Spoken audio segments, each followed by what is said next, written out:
Another garden tour here. This is along the split rail fence. We put this fence in so I don't go rolling down the slope. But let's get a little sneak peek. These blueberries, dwarf blueberries, probably my favorite. Look at how, not fat, but how many. I mean, it is just loaded. So excited about these. These are actually producing better than like cultivars that are intended for production. And these are more of like ornamental. Maybe not ornamental, but they are dwarf. They're more for looks, but I mean, it's blowing up. My Shimpaku juniper got up in there. I have lots of material for cuttings, but I think I'll just leave it be this year and let this thing bulk out. Spearmint. Spearmint's just taking over like weeds, but I'd rather have spearmint as the weed than just like native shit growing all over the place. It's beautiful. It smells great when you cut it. Use it for tea, some cooking, definitely for garnishes, also chicken food. Spearmint is good for helping chickens stay cool or feel cool during hot summer days. So it kind of has that soothing medicinal effect on them. Well, the fig died. Those 0-degree temperatures killed that mofo. So we have another one. We may try again, or we may not do figs ever again. Here's some poppies. Doing just awesome in this half barrel.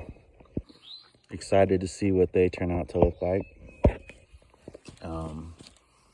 Here's a little dwarf raspberry. This one is called Shortcake. So it's done pretty well. I would have expected it to be a bit fuller at this point in the season, but that's okay. As long as it survived, I'm happy with it.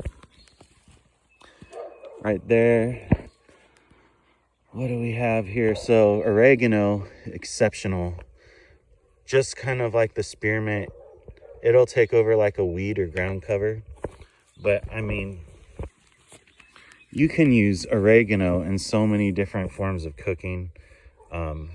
Also great for the chickens and erosion control and just kind of filling in these open spaces. Oregano will slowly take over in your garden. You could start with one, and in 5 years, you'll have a little bit all over the place. And I mean, where you don't want it to grow, just rip it out. It takes some time for it to, spread like this. But it's a great filler. And I mean, it's functional. You can use this fresh. You can dry it out, store it up. You could say have one season where you go heavy and then the next season maybe rip some out. But oregano, exceptionally strong. Sage, another perennial. Another awesome option. Sage is great in like some very traditional American cooking. Also awesome garnish. I've used sage in, say, like prosciutto wrapped prawns that you then grill up. You'll just, you include one of those on the prawn, wrap it with bacon or prosciutto, grill it up. The bomb. An amazing herb. Definitely can use it fresh, dried, store it up, give it to your friends and family. Okay, we got some thyme up in here. The thyme did not come back very well. So Estrella bought us a few new ones. We'll try to establish those and just see how they do. Maybe we'll put some more in a different space. Here's some from last year. It's got briars and weeds all up in it. And it is coming back, but it's, it's struggling. We'll see how it does by the end of the year. All right, moving on. Lemon thyme. Oh, one of my favorites. Look at that. That's so vibrant. one of the best I think you can put into your garden for just looks. Also smells amazing, very lemony. Haven't used it in cooking too often, but I mean, especially as a garnish, that's incredible. I mean, consider some lemon thyme. Right here we got some catmint. Beautiful plant, awesome flowers. Doesn't smell very good.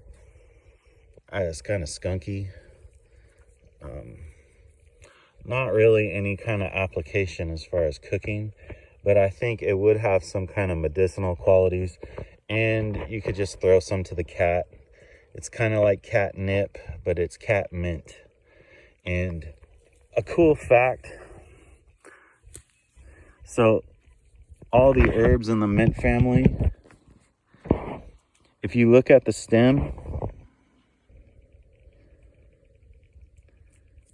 that is not round on the sides. That is basically like a square stem. I don't know if you probably can't see that on camera. But the stems on things in the mint family are like square. Here, maybe we could see from this angle. Not really, but I think you can kind of see that. It's a square. Anyway, moving on. Nasturtiums. Love them. Some more blueberries.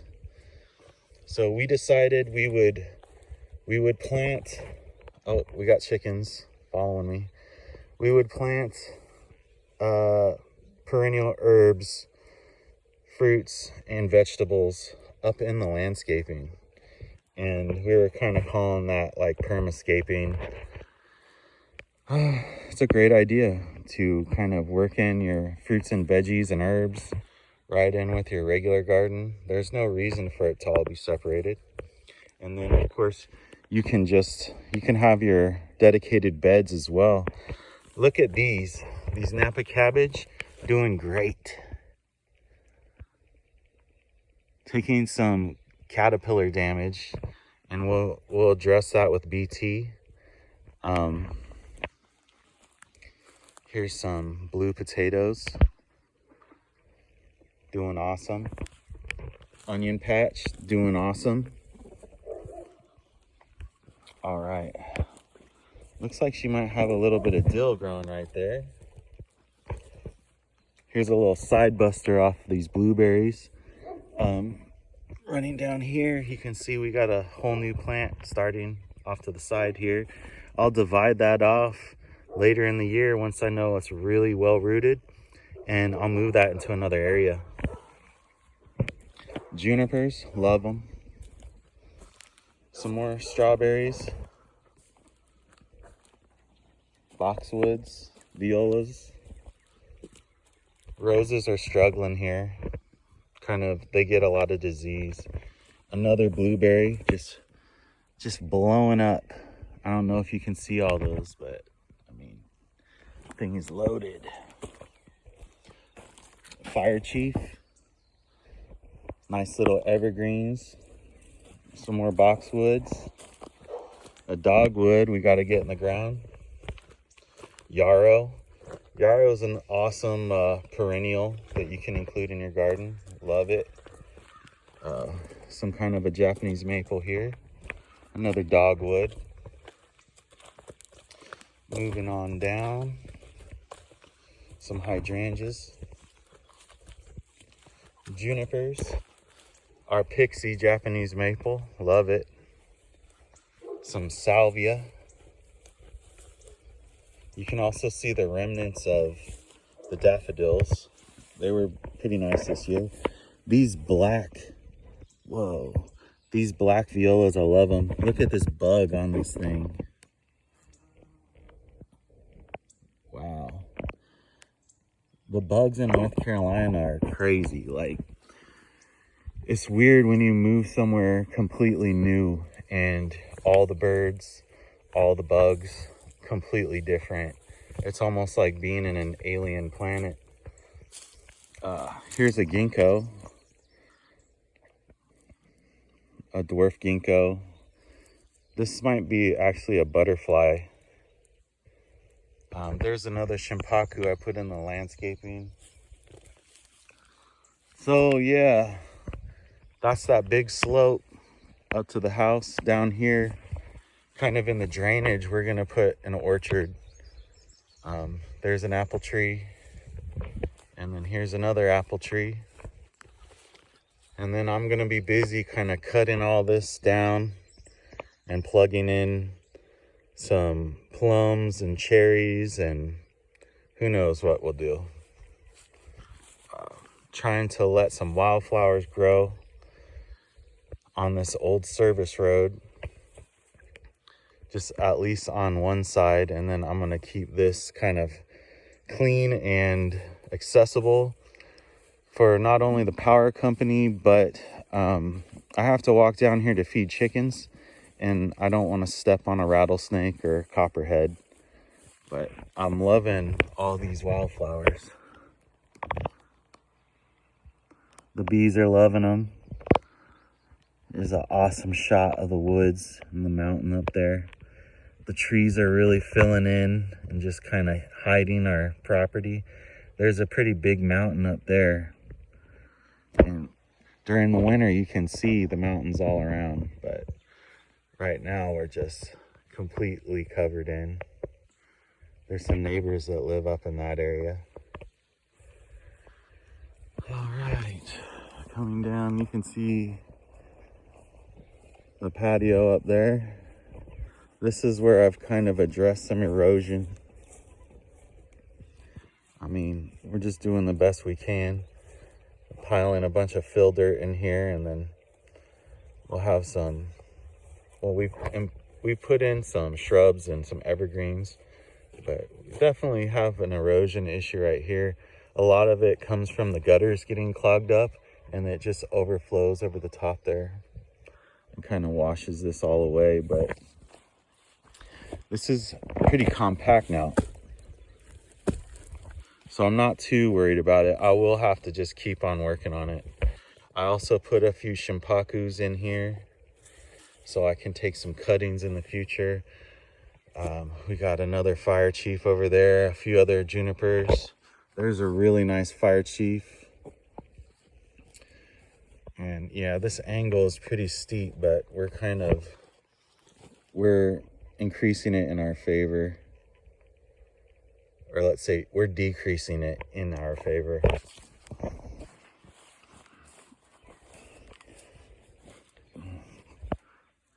All sorts of wild roses and briars. I'm hoping to have a lot of blackberries this year. I'm kind of gonna let a few of them go and just see what happens. I might hit them with some fertilizer. And kind of goes down to the end of the property down in there.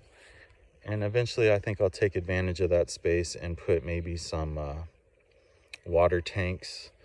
I have my drainage from the house coming right down here. I'm thinking about putting a big water tank here so I can have some free water for my little bonsai projects that I keep down here with the chickens. So this is a freaking mess down here, but I still want to show you a few things. We got some black pines growing. I'm using these training, I guess you'd call them a training pot, made out of wood. It's just scrap wood from my raised bed projects. We have some juniper nana in ground. These are actually pretty old. They were struggling for a long time, but I plugged them down here into the ground, and I mean, they are really looking good. I think juniper nana, although it's considered like the mall bonsai, like the entry level and cheap, when they are doing well, they're beautiful. And when they are not doing well, they look like shit. So I would say they were kind of looking like this one here before, where some people will question, is that even alive? And I mean, it's half dead, half alive. And then they kind of evolved into more something like that. And now kind of into that after some time in the ground. Here's another cool one. These ones are all pretty good. That one's nice. That one's real nice. Yeah, we got a few Mugo pines in ground. They were not doing well until I put them in ground, and now they're recovering. So that's awesome. And I know now for the future that if I get any more, they're just going straight in ground. Like, I really like this one, and it is tiny, but he's a nice little tree. Okay, we got some Shimpakus in ground. Got quite a few of them, but they're doing well. They love it down here. I think we'll leave them in here to fatten up for maybe 2-3 years. And I want to continue to plugging more of these in, along with some other varietal or cultivars and varieties that will not easily get mixed up or confused. Another thing about in-ground planting is when I have Mugo pine, I put them all in a row. That's where they'll be. So there's no way to get this totally mixed up and unorganized. So we can go some Mugo pines, separate it with some Shimpaku junipers, and maybe we might do some spruce or some other pines off to the side. More likely than not, we'll do a bunch of black pines in here. That's gonna be the focus. Here's some baby black pines. Definitely a little dry right now, but some awesome growth. I've got about 100 of these that'll be ready to go into ground at the end of the season, or some will go into the training pots. And let's see, here's a few more mature black pines. Also a little dry, but expecting some rain today. Some awesome candles on these things. It's funny how too, they could look kind of crappy, but you just give them some time to mature, and then they naturally kind of will find an amazing shape, and just such a hardy tree. One thing I love about the black pine is it's hard to kill. And those larger trees, I had them down here all last year and never watered them once. They were in ground. They all made it, and I mean, it made life easy on me. So I guess that wasn't really a quick tour. That was a long ass tour. But if you made it to the end, I appreciate you watching. And garden to table lifestyle, it's a great way to live. And I mean, a lot of people should really consider this. It's healthy for the mind, healthy for the body. And I mean, it's probably one of the most productive hobbies you could have. All right, have a great weekend.